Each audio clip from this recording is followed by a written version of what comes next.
வணக்கம். இன்றைக்கி கிட்டு சமையலில் பார்க்க போகிறது அம்மாவோட ட்ரெடிஷ்னல் வாழைத்தண்டு ரெசிபி தான். வாழைத்தண்டோட பெனிஃபிட்ஸ் உங்களுக்கு தெரிஞ்சிருக்கும். இருந்தாலும் இதில் நான் ஆட் பண்ணியிருக்கேன். ஸோ கண்டிப்பாக இந்த ரெசிபி பார்த்து நம்ம என்ஜாய் பண்ணுவோம்.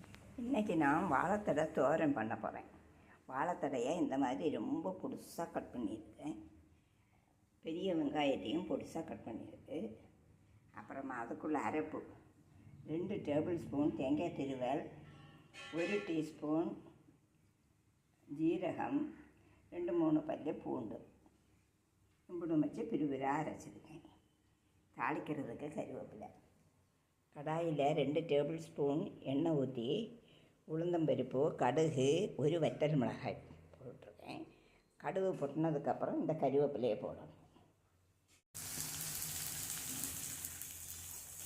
கடுகு பொட்டிடுச்சு. அப்புறமா நான் அந்த வெங்காயம் நறுக்குனதை அதில் போட்டிருக்கேன்.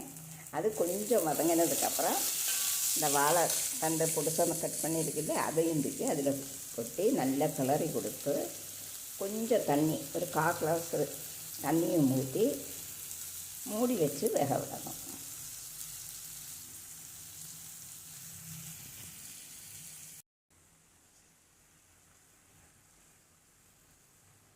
நல்லா கிளறி கொடுத்துட்டு 1 கிளாஸு தண்ணி ஊற்றி நல்லா கிண்டி கொடுத்து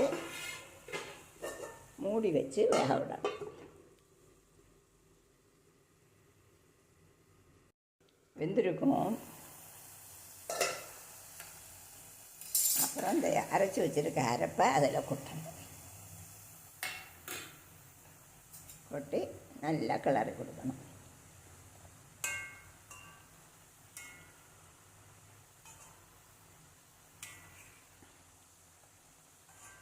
வாழைத்தண்டு துவரன் சரியாயிடுச்சு.